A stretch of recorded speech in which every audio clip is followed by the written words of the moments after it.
Hi. So I would like to talk today about the word. Um, these are the words I want to talk today in this short video. Um, okay. So the word knock, hit versus sh for quiet. SHH. Is that how you spell it? Hush.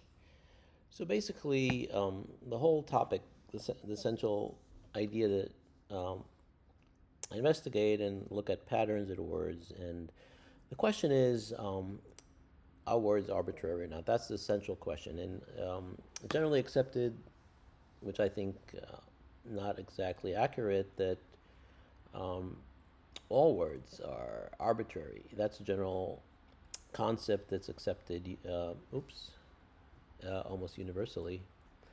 So I thought I ran out of time, but I did not. Okay, so um,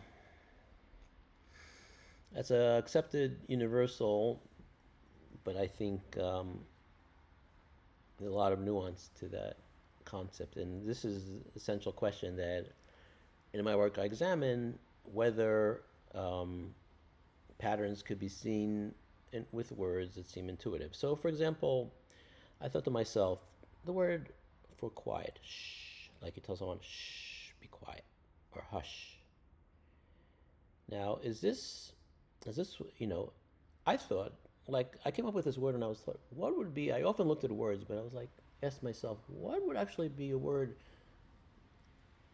that could elicit that should be an intuitive word? Rather than looking at actual words, I says, what would be a word that might be created intuitively?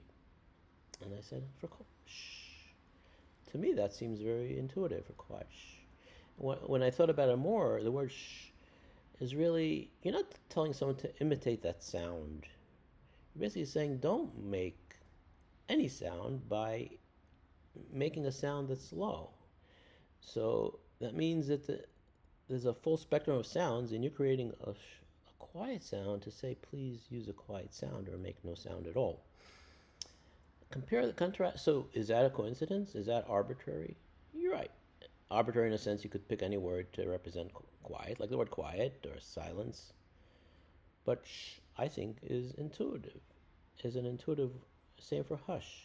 Or then I wonder about like silence, the S for silence, or in Hebrew it's sheket. So again, you have the sh for sheket for quiet. Shh. So to me, these are patterns that suggest that perhaps there's more to it. Um, to contrast that with the word knock, knack, if you think of the spelling, I'm assuming at some point the K was part of the word, and that's why it's still there, knack.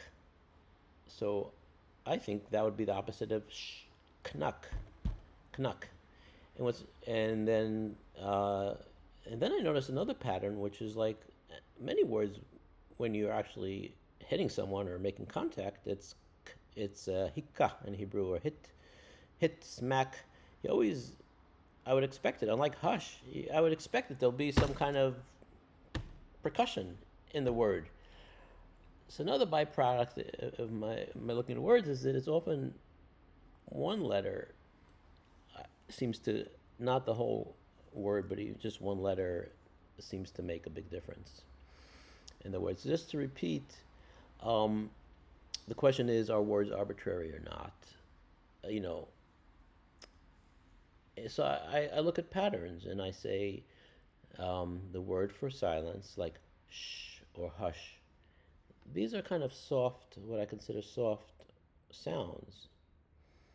And for me, even though one could choose any sound to represent, like it is true that arbitrarily people can select anything. I mean, that idea is kind of true. Any sound, which is Saussure, is the first linguist who existed, and most people still follow his teaching that words are arbitrary. It's true. You could really pick any word, any sound to represent anything. That's still true. It doesn't mean, though, that people make intuitive choices, and that's really the central point that I'm looking at. And like words like knock, hit, versus